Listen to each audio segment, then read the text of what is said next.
Hi, this is David Cox, and this is my presentation about filling in the iOS gaps.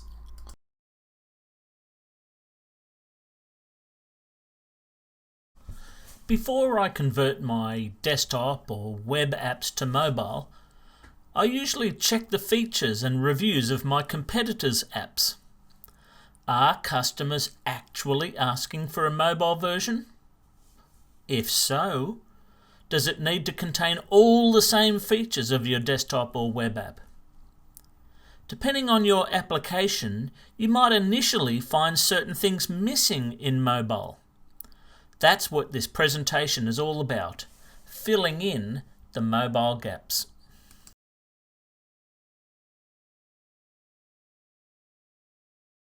So, what's the problem? Can I technically do everything my desktop or web app can do? Probably not. The move from desktop to web app is fairly incremental with most controls available. But the move from desktop or web to mobile is neither incremental nor obvious. There are missing objects, missing frameworks, missing classes, missing plugins, tiny screens, lots of scrolling, changed IDE layout paradigms, new user expectations, and entirely new ways to approach the same problems. But most of it can be done. You can create an iOS mobile app that is fully iOS, but with the equivalent functionality from both desktop and web.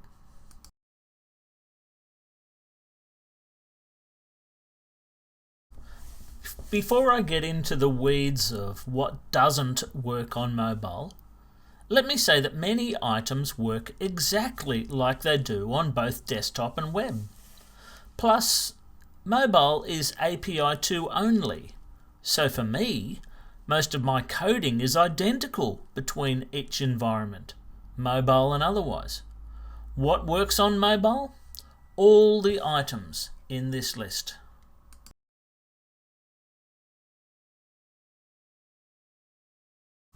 Now the bad news. There are many controls that are missing from mobile. Some are deprecated, some don't make sense on mobile, but others will be sorely missed. The controls I miss the most are a proper list box and a page panel. I'd also like the graffiti suite classes to be available on mobile, but sadly they're not. Where a control is essential for my mobile app, I've usually built a workaround. One example is the combo box that I'll show later.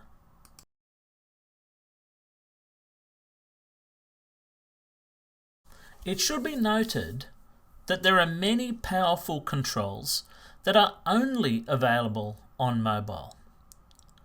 These can provide many features that a user may expect in your mobile apps.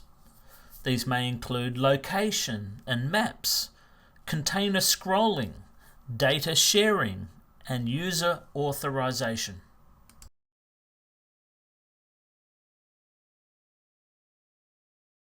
Some controls exist on mobile, but require you to rework your code, since they work differently on mobile. The most obvious control is the list box, now available as a mobile table. Another thing to be aware of is that iOS Mobile doesn't support placing your mobile apps on your website, at least not yet. You must upload them for distribution via the App Store, and they must be sandboxed. I was wanting to have access to the Documents folder, but it's a non-trivial thing to achieve. This may change over time and might be different with Android.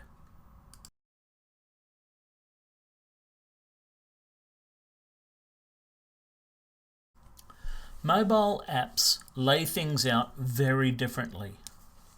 Mobile has a different toolbar. If you use a desktop or web toolbar, you may need to find a new home for these buttons and menus, or leave out that toolbar function. In my case, I've left out the About icon. I have left out the grey back button. And I've left out the Quit button since there is no mobile quit command. The Help button has been moved onto the toolbar row.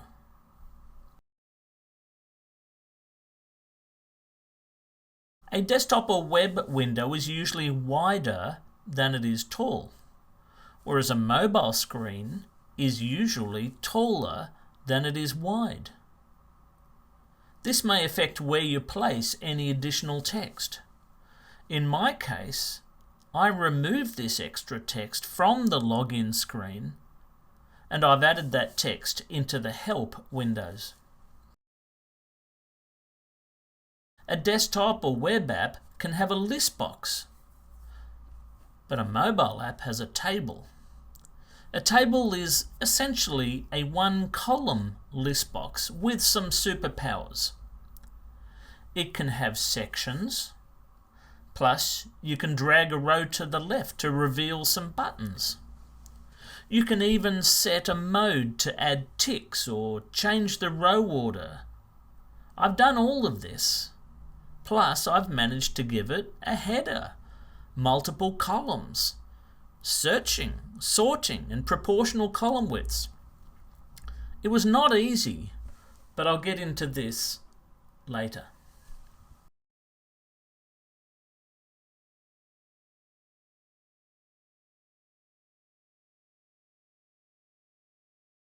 A desktop app can have a checkbox to turn a feature on or off. A mobile app will have a slider to perform the same function. But remember, your user might have only a fat finger to select objects. So keep your slider, your buttons and other interface items well apart from one another.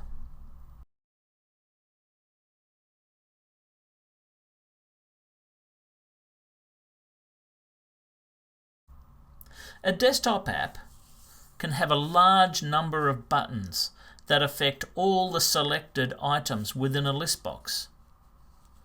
But the rows of a mobile table cannot easily be selected. This is because selecting a row implies the action to open it.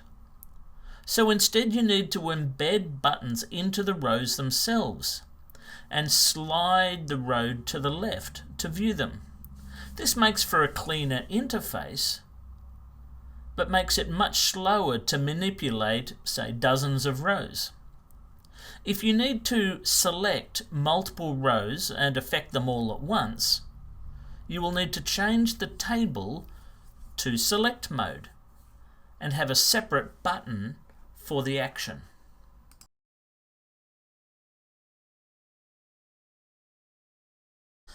Asking the user to confirm an action can be problematic, as the message dialog is not modal in mobile apps. To get around this, I created a method that works cross-environment. It uses delegates for the actions from the web and mobile apps.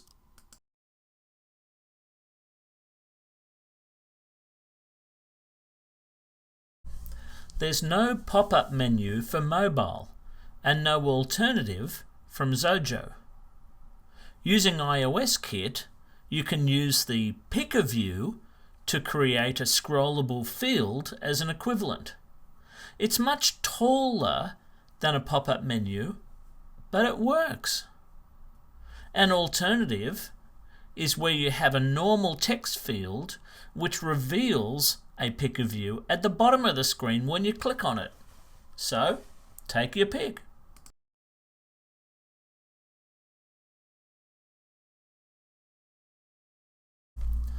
Where you need to display a series of related pop-up menus, you can join them together into one large multi-picker view with as many adjacent picker view columns as you need.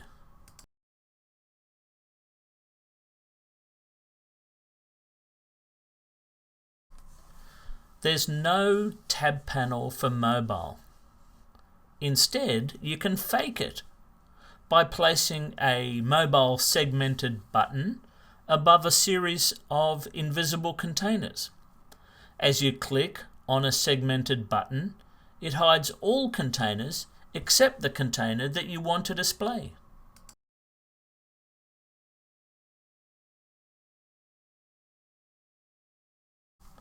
There's no combo box for mobile. Instead, you can fake it, as I have, by adding a container that has both a picker view above and a text field below. As the user scrolls the picker view, it populates the text field below. But the user can also manually enter text into the text field.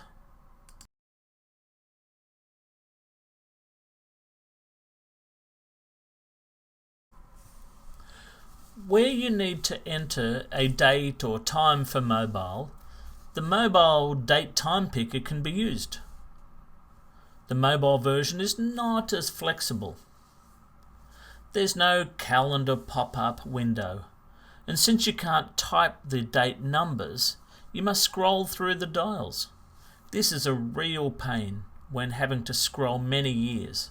So having a button to reset the date to today or jump ahead might be useful.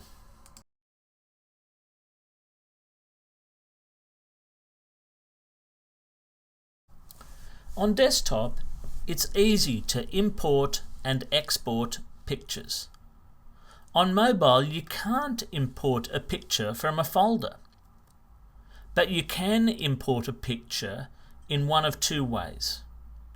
From your picture library, using mobile image picker source's camera, and you can capture a live photo from your camera using the same thing but sources.photos. You can also export a picture using the share option with a mobile sharing panel.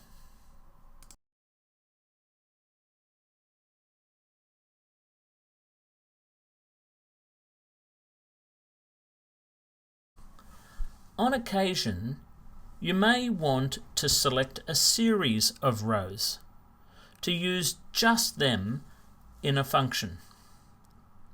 In my desktop app, clicking a row adds a tick mark into the selected column.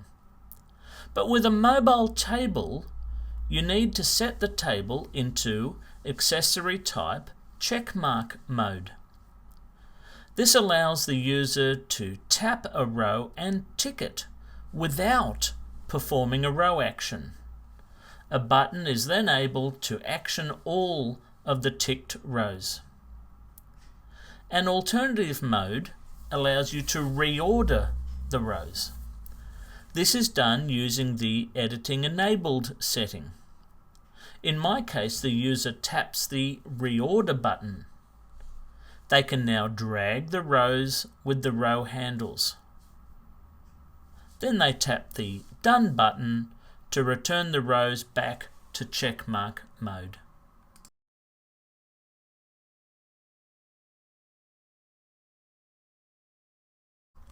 Mobile apps don't have radio buttons. As a replacement, you can use a mobile segmented button. It can only be positioned horizontally, and the field names might need to be shortened to fit within the available width.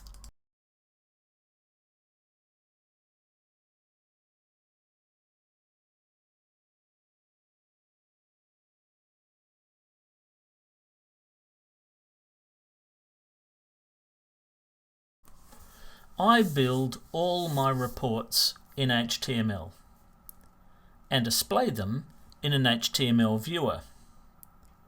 The advantage of building reports as HTML is that they can be built, displayed and saved on any platform. In my case, I'm able to use the MBS chart director to build the chart or graph as a picture and then encode it as base64 to include inside the HTML. For exporting on mobile, you can use the HTML to PDF converter built into iOS. Once I have the PDF file, the user can share or email it.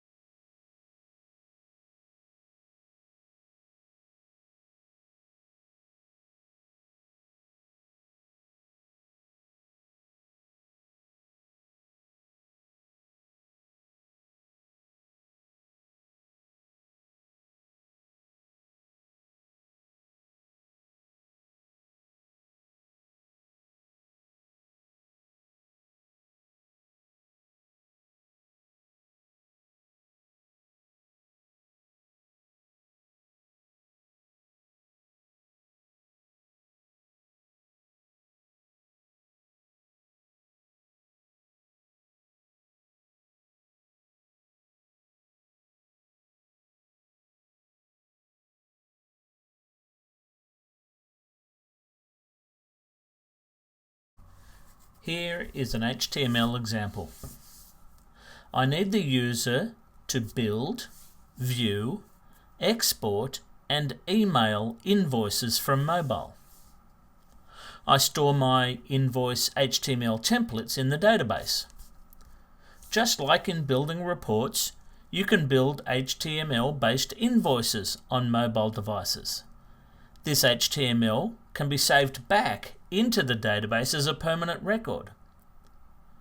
You can either make this HTML the body of the email itself, or convert the invoice to a PDF and use a different HTML template as the email body, but add the invoice PDF as an attachment.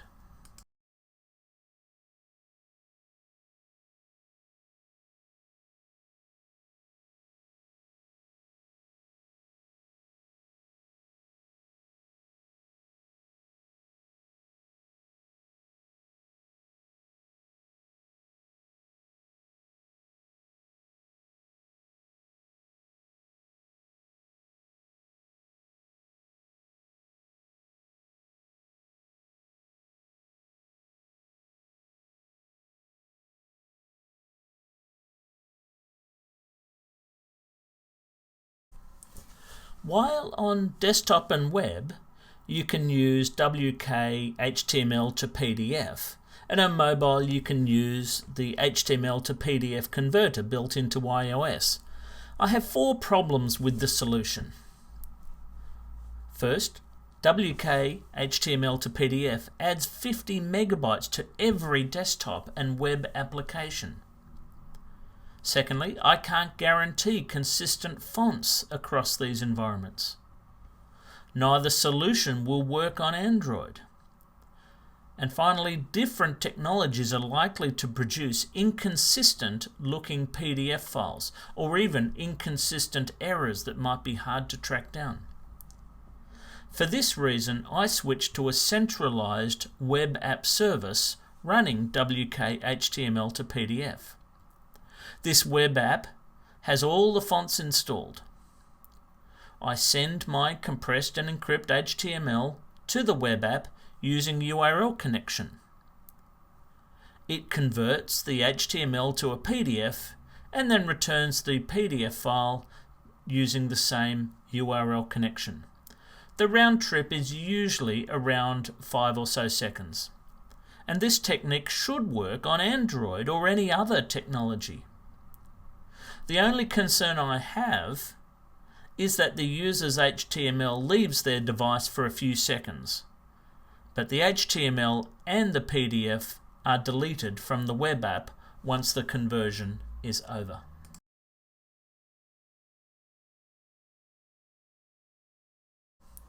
I use Graffiti Suite on desktop and web to allow HTML editing. But Graffiti Suite is not available for iOS or Android. To get around this, I've created a web app that displays a Graffiti Suite HTML editor for me. On mobile, I get an HTML viewer to link to this web app. The problem is, how do I get the HTML both into and out of this mobile HTML viewer? The answer is, I don't. When the user wants to edit the HTML, I create a random token. I then place this token and the HTML into a database. When I pass the URL to the mobile HTML viewer, I add the token as a single-use parameter. The web app loads and views the matching HTML. Every time there's a change to the HTML, the web app saves the HTML back into the database. This is in case the user web page times out or goes in outside of internet range, or the user quits the application. When the user goes to save the HTML changes in their mobile app, it ignores the mobile HTML viewer. Instead, it looks up the database with the token and gets the latest HTML. It then deletes the temporary HTML from the database.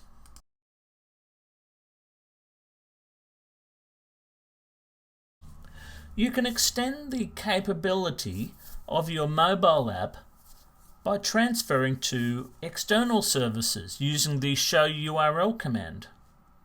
For example, this allows you to jump out of your mobile app and pass an address to Apple or Google Maps, or send an email with the built-in email program with a subject, recipients, and an email body.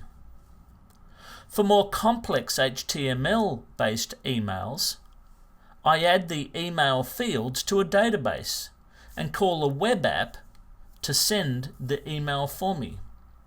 An example of this is sending the emailed code on login.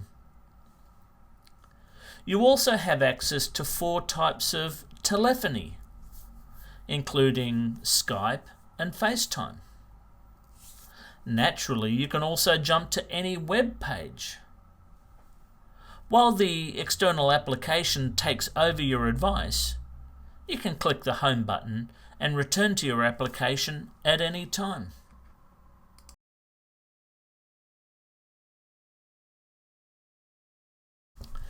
There is no list box for mobile, and the mobile table has only one column. So how do we get the functionality we're used to on desktop and web? The answer is that you need to use mobile table custom cells. Xojo has examples for this. My solution comprises a segmented button for a header, an iOS mobile table as the list, and 2 classes. Firstly, the class table data holds the data for the table as a whole. This includes an array of the second class, that is, class table row data, that contains the data for each row. Whenever you want to change the table, you change the values in these classes.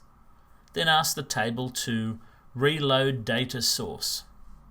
In my case, the class table data knows things like, can the rows be deactivated or deleted, duplicated, inserted, moved, reactivated, checkmarked, or sorted. It also has methods for turning these features on or off. The class table data knows what the current column widths are and can recalculate them if needed. It knows which segmented button is its header, so it can ensure that the header column widths match the table's column widths. The class table row data keeps track of 3 items: the row tag, whether the row has a check mark or not, and an array of the column as strings. Finally, the mobile table custom cell is used to display the actual cell string. Multiple mobile table custom cells are displayed in each row, each having its width predetermined by the table settings. Using these classes allows us to display the results of any row set as if it was a list box, including changing the number of columns on the fly, and my only limitation is that I cannot set the column width to be greater than 100% for horizontal scrolling.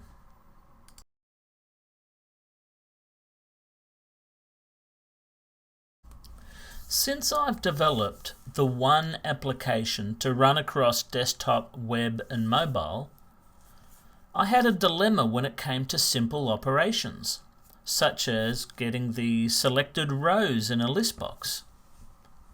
Each environment understands what a list box or web list box or mobile table is, but the others don't. And then I added graffiti grids into the mix. I wanted a simple solution, so I created a series of methods that received the desktop, or web or mobile combo box or list box or graffiti box or pop-up menu object as a parameter and returned the desired result. These methods would allow me to perform actions or return function values in one cross-environment line of code.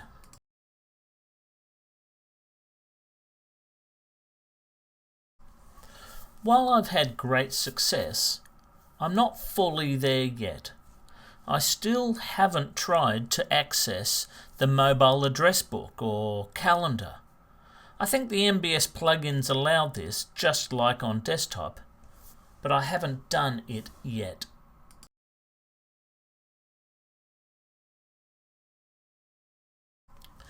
In my desktop and web apps, I'm able to display the icon containers for each user to log on, just like Netflix. They flow into the available space on screen. The user can increase or decrease the size of the icons where the screen is small or the number of users is large. There is no obvious way to do this on a mobile screen, so I use the mobile table with an icon.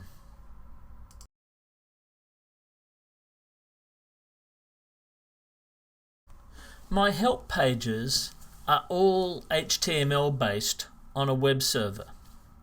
A database has the links to these pages. Currently, the screenshot images on these pages are all from the macOS desktop app. While this is not really a mobile limitation, I don't want to have to maintain identical web pages for macOS, Windows, Linux, web, iOS and Android. Ideally, my text will remain the same, but the images displayed should vary depending on the device.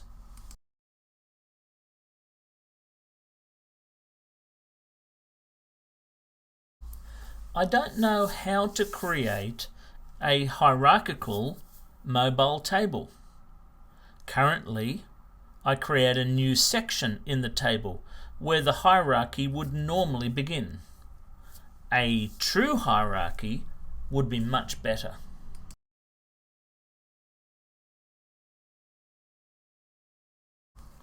There are some things that I would love to have happen to mobile apps. I would love to have the Graffiti suite available for mobile on both iOS and Android. I would love the Monkey Bread and Einherger GUI controls to be available for mobile. I would love it for desktop and web and mobile apps to be able to share a common external container. And finally, I would love all the things that I've learned for iOS mobile to be able to be used unchanged on Android.